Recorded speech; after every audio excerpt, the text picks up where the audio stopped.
Shalom Sabbat, Shalom Aleichem. We're going to start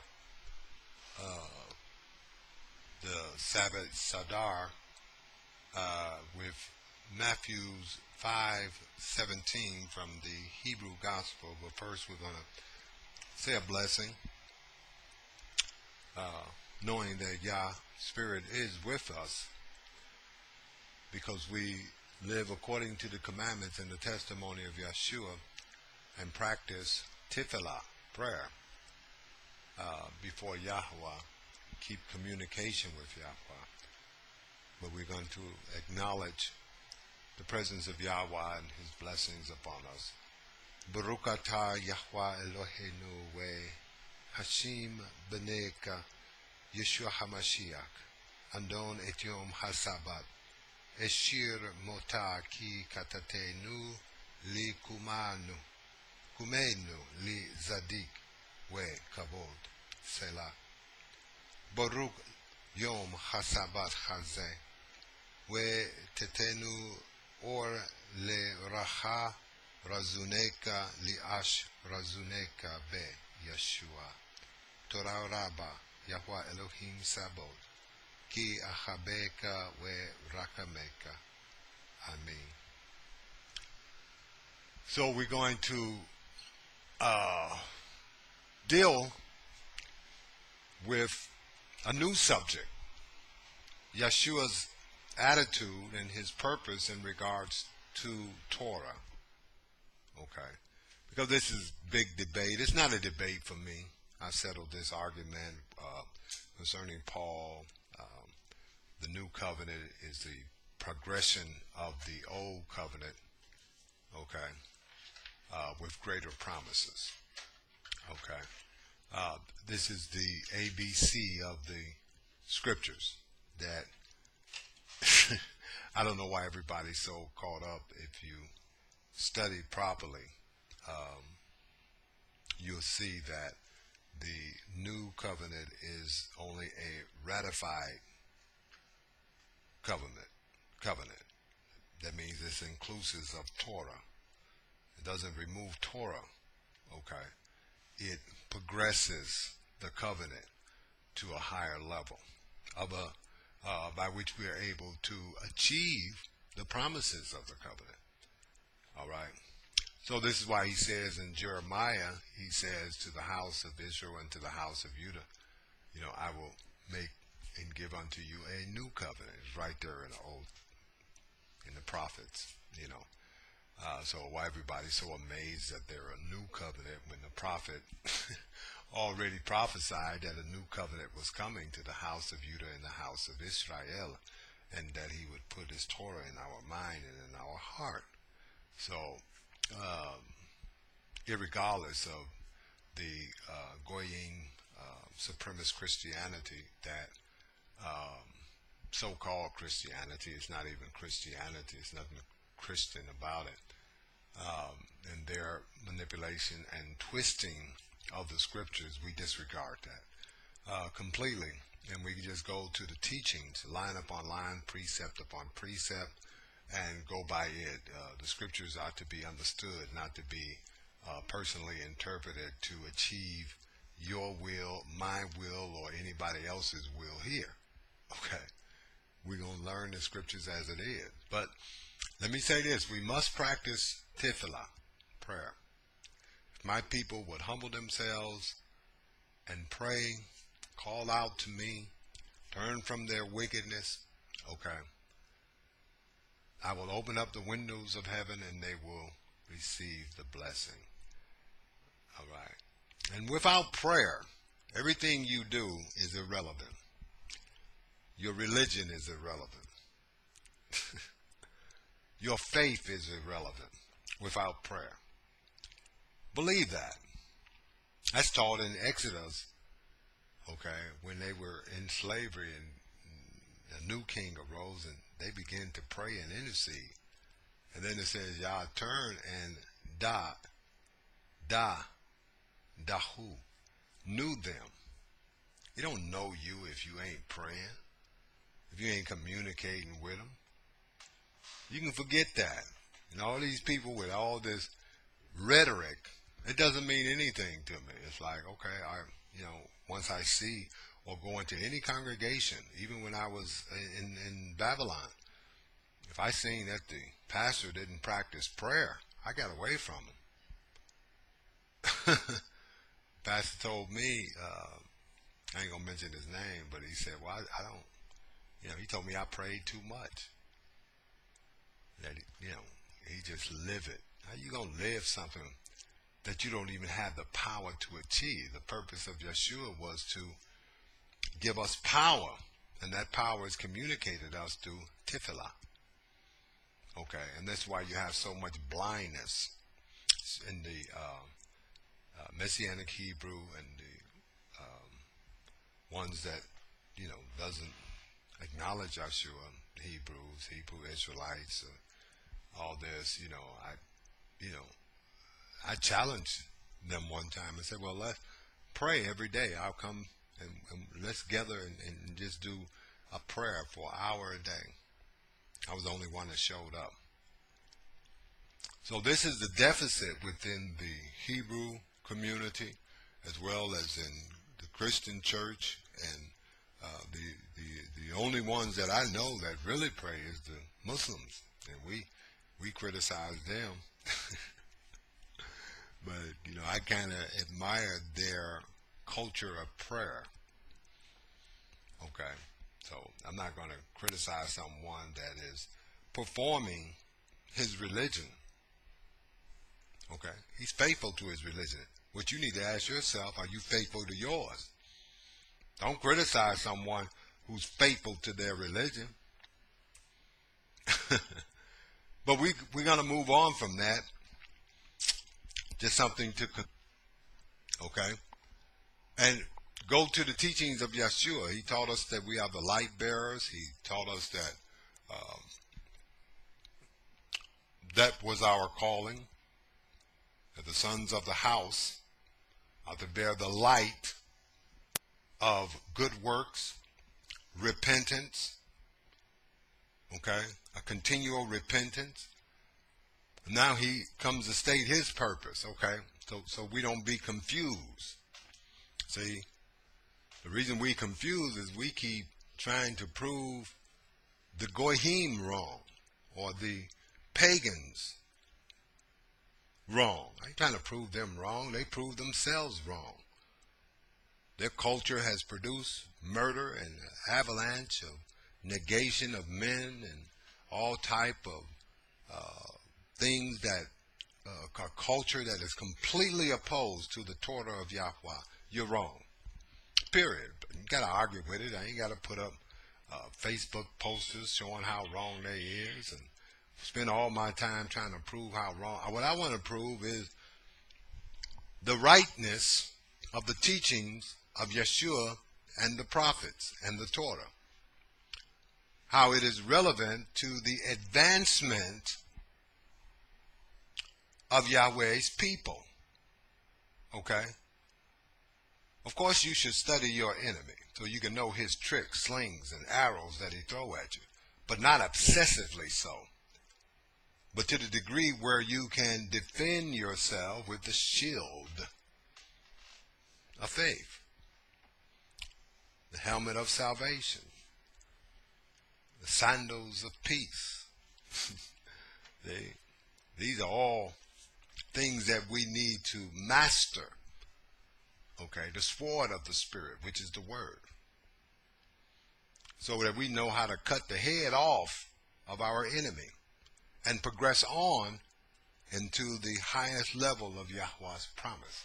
But Yeshua taught us, he said, Amor Yeshahu li tal medehu al te ha shebul shabo'te li hapar Torah Allah li ha shelim. What was he saying? He said, saying Yeshahu to his students, his disciples, those that followed his word. Okay, now he's talking to Yeshua. Yeshua is talking to his students. He's not talking to the world. He's talking to those who are faithful as students. And he's telling them his purpose. Yeshua said, the world won't know me, but you will know me. Okay? You who are Talmidi, my students, my disciple who follow this way, who is faithful to this way.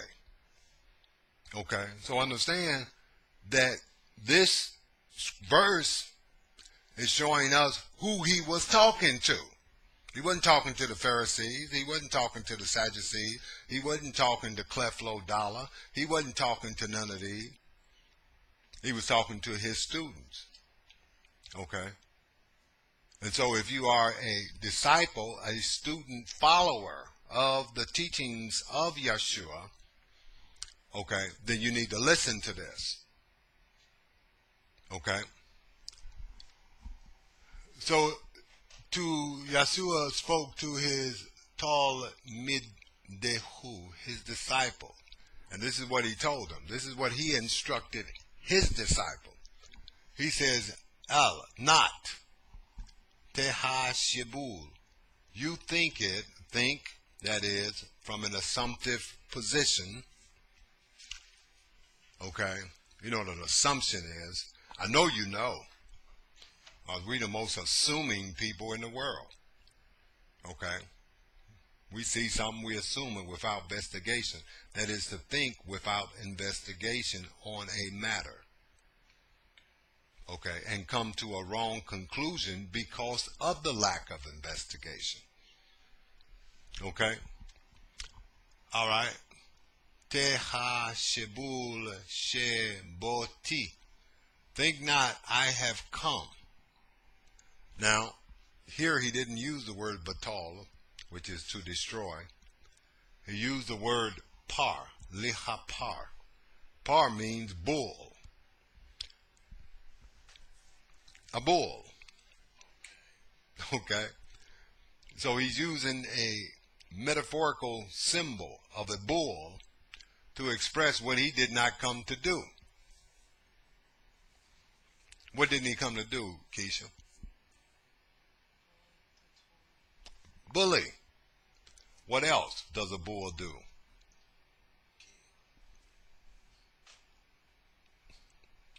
Gouge. Okay. What is the basic disposition of a bull? That when we see a bull, what do we see? Anger. Antagonism. Okay. I didn't come to treat the Torah in an antagonistic, angry way that would gouge it, that would move it out the way. Okay? That would hurt it in any way. See? That's not my attitude. Okay? I don't have the attitude of a bull in dealing with what I'm dealing with. I didn't come here with that attitude. To bully, to antagonize, to minimize, to negate anything of the word that has been given through the prophets and the Torah. Okay? So that attitude of antagonism towards life, those who are antagonistic, well, yeah, sure, he was Osiris and, you know, incomplete investigation. Okay? When you study it properly. Okay? There's no scholar in the world that will not say that Yeshua was a historical figure. They ain't stupid enough. We are. But you judge the word concerning Yeshua based on the prophecy of the prophet. I don't go and get the book of the dead, the Meter Netter, or read the history of Egypt to discern whether or not Yeshua was the Messiah. I read the prophets because they prophesied of the Messiah that would come to Israel, specifically Israel, not the Meter Netter, not the Tibetan Book of the Dead. but the prophets. So in order to understand whether Yeshua HaMashiach is the Messiah, I believe he is. I know that he is based upon my experience, based upon his revelation to me through my devoted prayer and intercession to the Creator. Okay? As well as the revelation of the Word that specifically says that Yeshua would come using his name. Okay? But inadequate study, elemental study, studying from a bull mentality, you won't see nothing. All you will see is your opinion as being divine. Because anybody can take different stuff, put it together, and create what appears to be a fact. But I learned long time ago that anytime you want to prove something that is based upon the covenant that Yahweh is appropriating to us, you better stick with that word. Okay? Don't go and give me a bunch of pseudo-picafa writings. Well, see, I've read all of them. Okay? And I stick with the canonical writings, inclusive of Enoch. Okay? As being the inspired writings of the prophets. So he said he didn't come to bully, to gouge, to antagonize, to in any way do harm to Torah. Okay? So he says, Teha shebul shabo'te lichapar Torah. Look what he said. Now he's giving you a fact. Rather, liha shelim, to finish. Okay? And when you read the Aramaic writing, when Yeshua was on the tree, this is what he said. Shelim, finish. It is finished. Okay? So this is what he's saying. I come to fulfill everything written that will finish the old covenant to bring in the new, which is a progression of the old. Okay? Then when you have fulfilled one or finished one agreement, then you can move to the next. It's a ratified agreement. That's all covenant means, is agreement. And once we become a covenant conscious people, then we'll understand that in this covenant, there are certain things you can do and certain things you can't do. If you got a contract with me, Yakael, and you start doing something outside of that contract, then I have the right to close that contract, to sue you, to chastise you. And that's why we're under chastisement, because we're not covenant conscious people. We take our political ideal and try to merge it with the Torah. No. You can't do that. I'm a African nationalist. That means I believe that people of African descent who are under the, if you want to say a curse, the curse of white supremacist culture, need to leave that culture and establish their own order of existence called a nation. But my political agenda, I don't emerge and adulterate with Torah. Torah is not a black nationalist document. It is a document and writings of the prophet that teach me spiritual development unto the highest level of Yahweh's will. And as I progress in developing myself in righteousness, developing myself in the power of his spirit, developing myself in knowledge, wisdom, understanding of his will, I am better able to appropriate my civil and political duty in a righteous position. But I don't merge them together, because black nationalism is irrelevant. Get the door. Is irrelevant when you're no longer under the tyranny of white supremacist culture that has proven itself to be a negation and murderous towards us. You understand what I'm saying? So we have to understand that when you take all this political and merge it with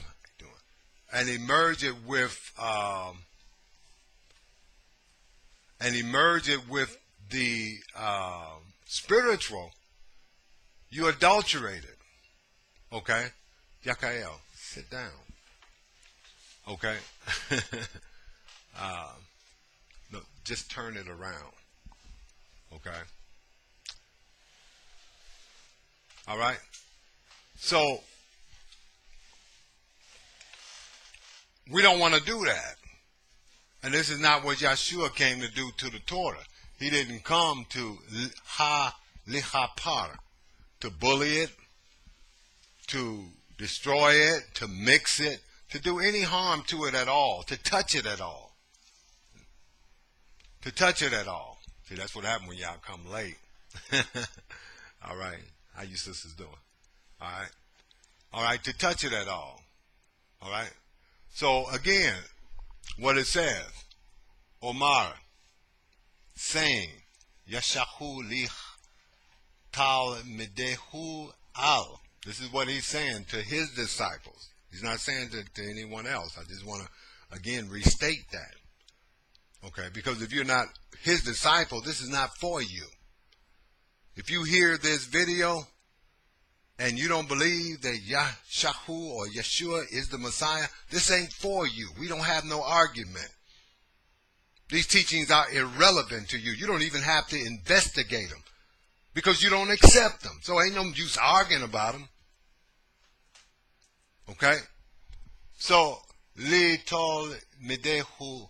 This is what he says. Al te hashibul shabo'te li hapar.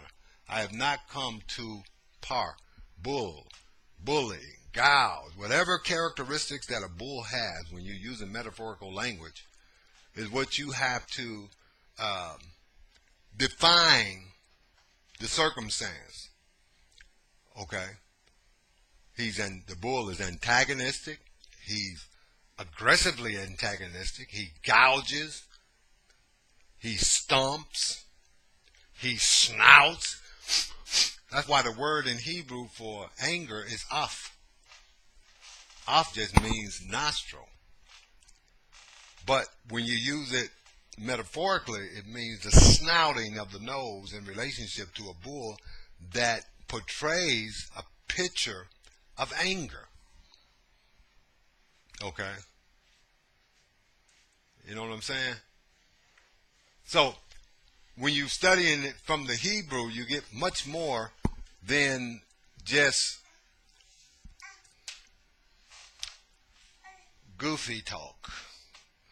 Okay? Because they say in the King James that I came not to destroy. That's not what he said. I'm not saying that that's not a good translation, but it doesn't give you the full picture. Okay?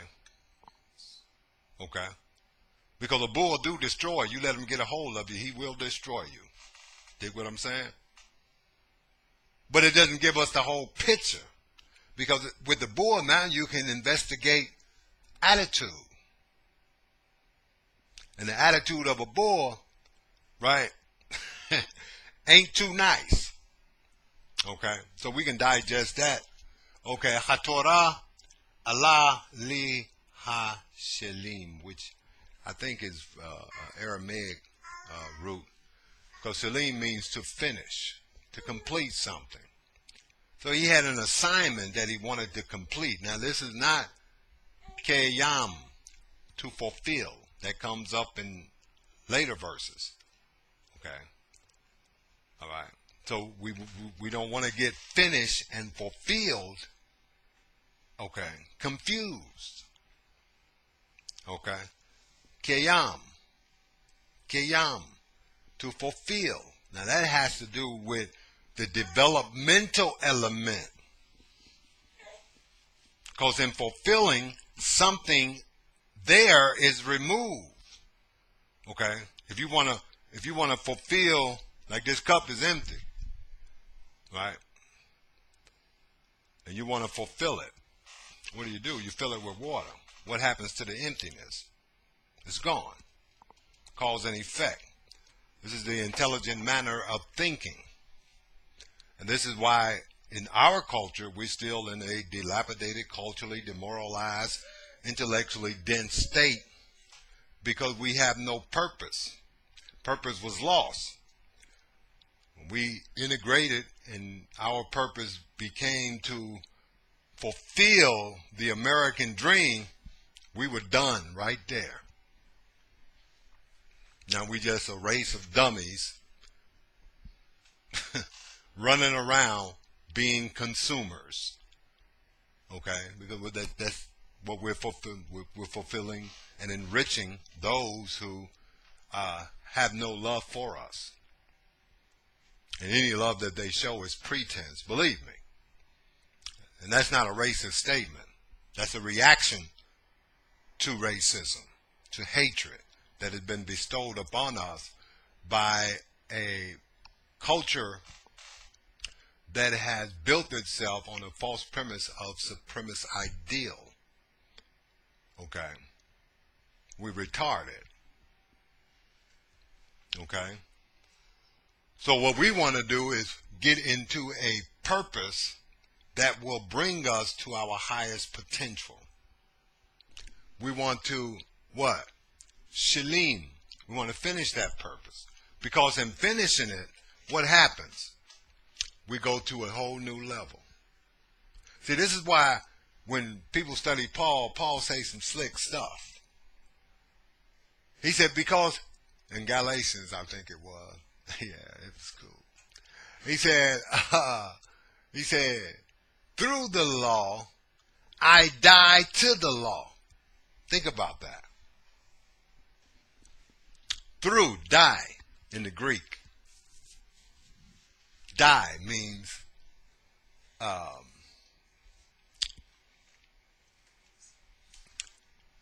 like going through a tunnel to get to the other side.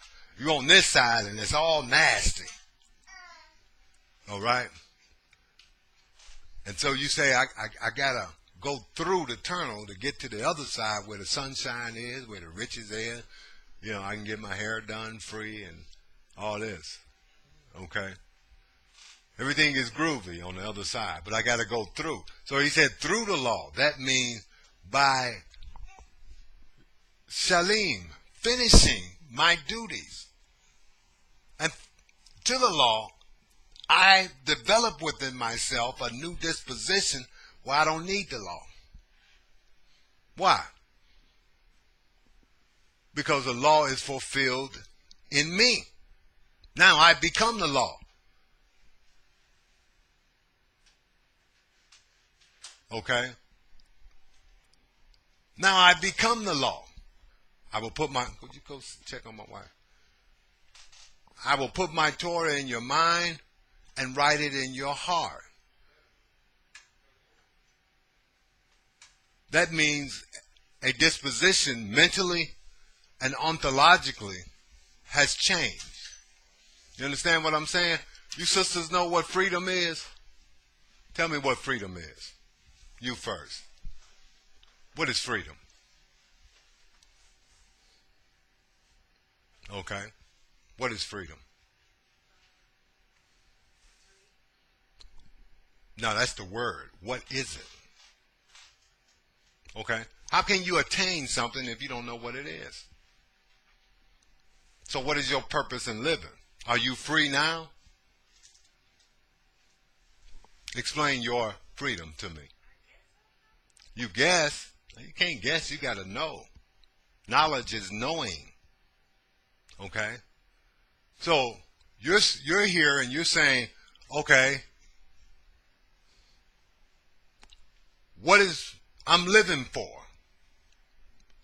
Because if you think you free, then you're not going to seek freedom. And if somebody has given you a false ideal of freedom, and you're content in that false ideal, thinking that is freedom, you're in a worse position that any human being can possibly be in, because you're a slave thinking you're free, not even knowing what slavery is. You have no definition of your position in life. But freedom, according to reality, is an intrinsic disposition within you that gives you the ability to achieve your highest potential. What you want to be 3 years from now.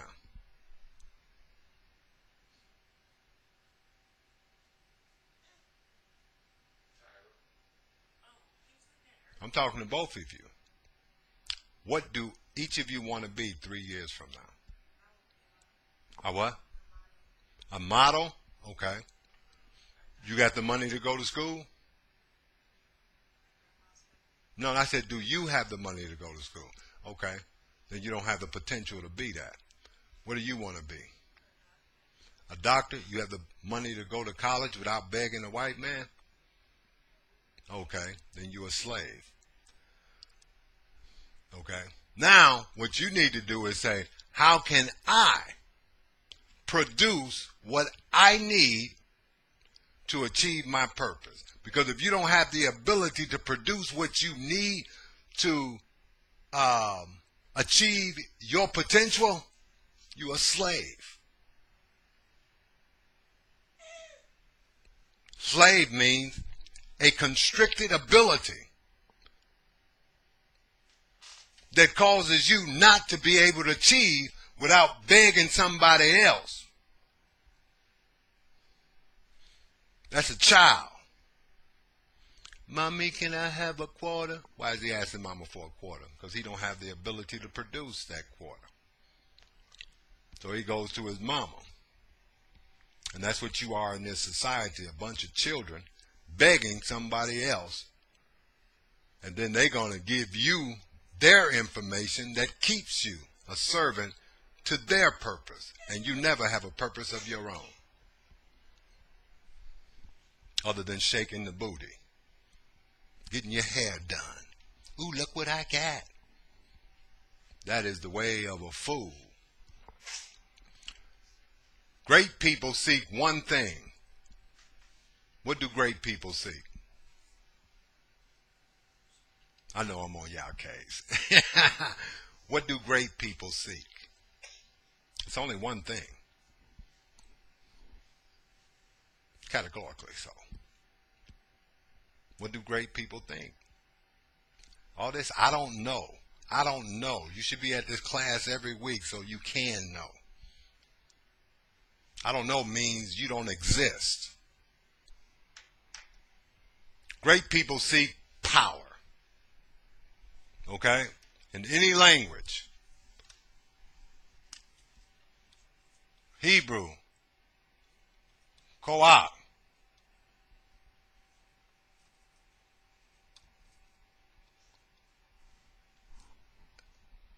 The ability to do. Uwezo. Africa. The ability to do. Dunamis. Greek. The power to change. Okay? Dunamis, where we get the word dynamite. If you put some dynamite under that car and blow it up, the condition is changed. It's something else other than that car. Okay? You got the power to blow up, I don't know. Because I don't know is not an answer. It's a negation. I not negate knowledge. I am unaware. In other words, I'm stupid. And see, we don't, as but that's why Yeshua said, look, not you think. Don't have the wrong information about my purpose. Because if you got the wrong information about my purpose, then you're not going to be able to be a competent Talmid.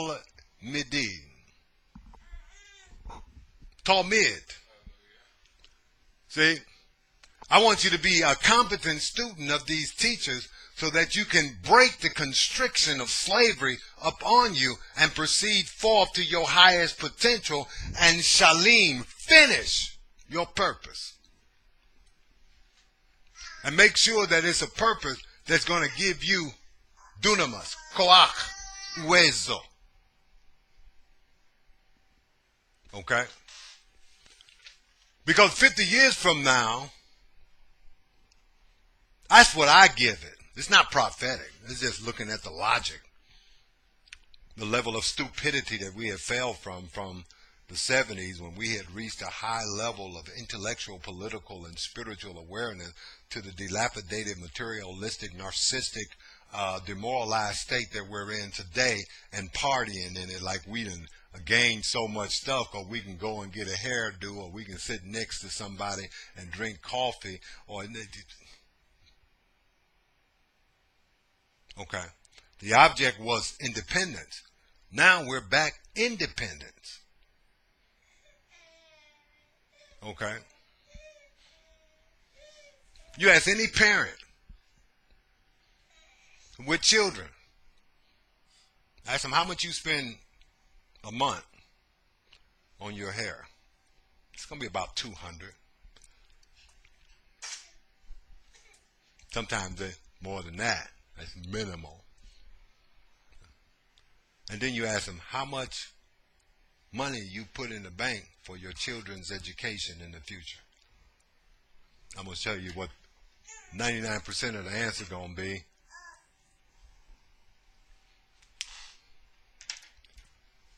$0. But yet you tell me you love your kids. No, you love your hair more than your kids. Okay?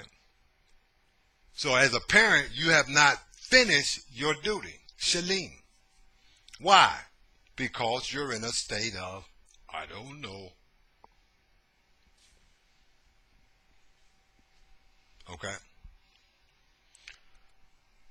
But he gives us, through the Torah, all right? I kind of changed because the young sisters came in, so I'm not going to go where I was going to go. Because I want them to leave here with the hunger of saying, I'm going to establish a purpose for my life. And I'm going to shalim, I'm going to finish it. Spiritually, intellectually, culturally, all right, where you can attain the power to change, to evolve. A commitment that I made in 1981, I will never be a nigger again. Because I seen who taught me to be a nigger. The same people who are running around here thinking that because of some tone of skin that they have some type of divinity where they can murder, rob, rape, steal, and still have relationship with Yahweh.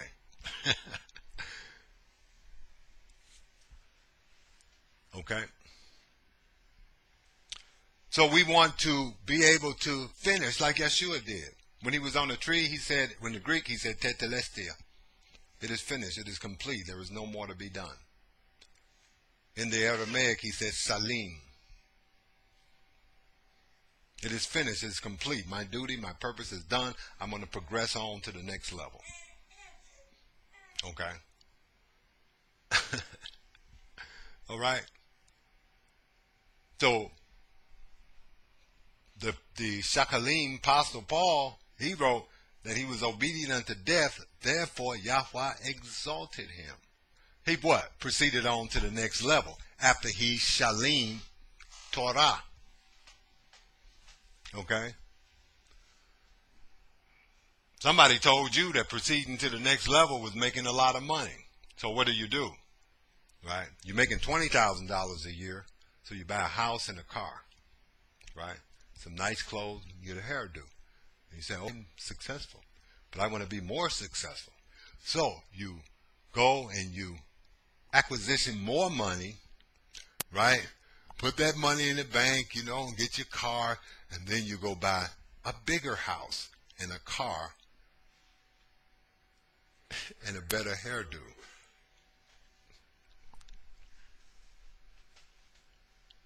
Okay, what's wrong with the house you live in?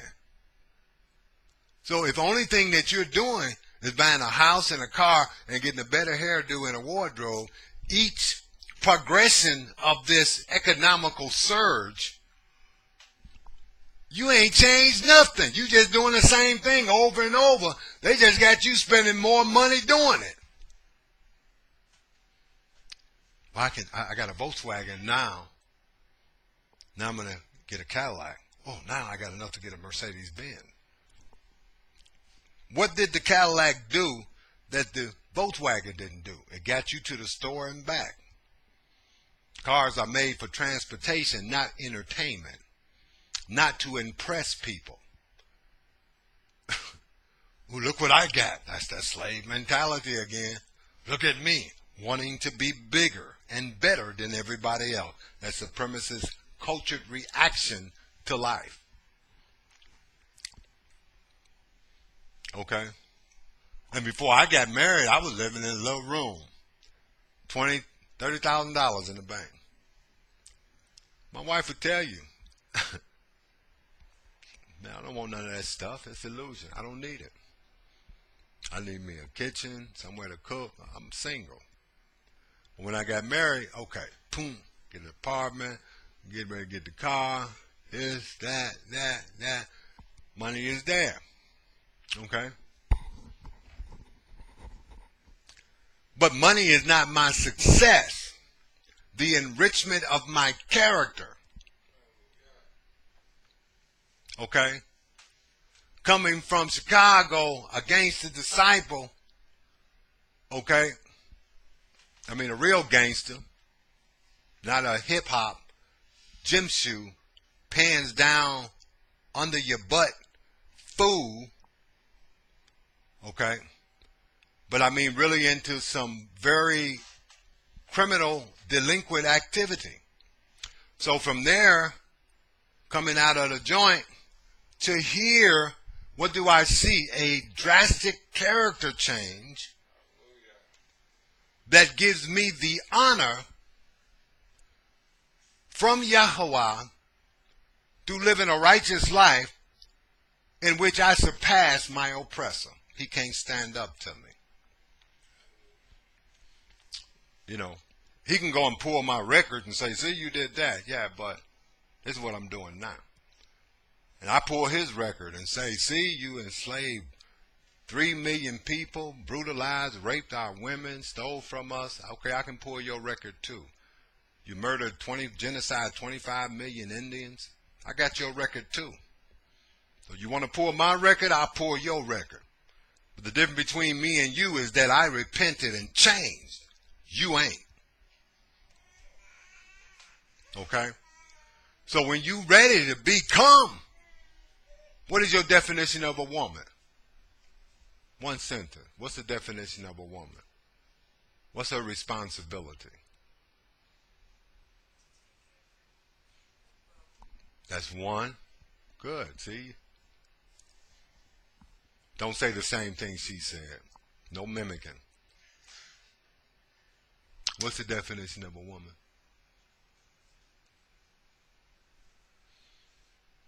Don't say I don't know. I got a gun. I will shoot. What's the definition of a woman? You need to find out. And if those women around you can't teach you, then you need to find some new women to be around. Because that should come instantly. Okay? One of them, I'll tell you, is not a whore, a bitch. Okay? That's not a definition of a woman. That's a definition of an animal. Okay? So those two you can alleviate. And if somebody call you that, you need to alleviate them because their consciousness is the consciousness of a slave. All right? So we're going to kind of end in about 5 minutes. All right? But I want you sisters to understand that the reality, especially in this city, that you are in will not produce in you the ability to finish your purpose if you live life begging. Masa, or the system. You have to find within you intellectually, spiritually, culturally, the ability to produce from the power that is given to you by your Creator. And if you don't have that power to produce without begging, you're a slave. Pretty much worthless. You know, consumer. Like a cow. Just out in the field all day. That's all he do. I'm going to go get a new hair. I'm going to go get a new dress. Oh, I'm going to get a nice car. Oh, I'm going to get that. But you don't build within yourself the power to transcend from one culture of life that is useless to another culture of life where you can produce and take care of your family, save money for your children's education, give your children and yourself an identity that is honorable. That's being rich. Having money is not being rich. That's just they just give you that so you can keep consuming their products and making them rich. And the products that they give you, they don't even buy. Okay? They give you fake fur and they go out and buy real fur. They give you a Mercedes Benz and they go buy a jet. Them just products. But I didn't mean to get off the subject. Okay, I got my people I send this to. I hope they understand. I got two beautiful little sisters here that I just wanted to throw something at. So this verse here, we need to study, okay, and understand that what Yeshua did not come to do. And in understanding what he did not come to do, now we can understand what he did come to do without argument. Okay? All right? All this arguing. You know what I'm talking about, Yakael. You've been through it with me 100 times, and I just concede. All right, you don't believe in Yeshua as the Messiah? Okay, cool. You believe Yeshua is a prophet? Okay. Do you keep his teaching? You believe Yeshua is the word manifested in the flesh? Okay. The final definitive is, do you keep the teachings? You can believe he's the son of Elohim. You can believe he's the prophet of Elohim. You can believe that he just was a good teacher or whatever. Do you keep the teachings? Because if you don't keep the teaching, whatever he was, it's irrelevant. And if you're still looking at that picture on the wall thinking that that's the Messiah, then we got a program that will help you come out of your insanity.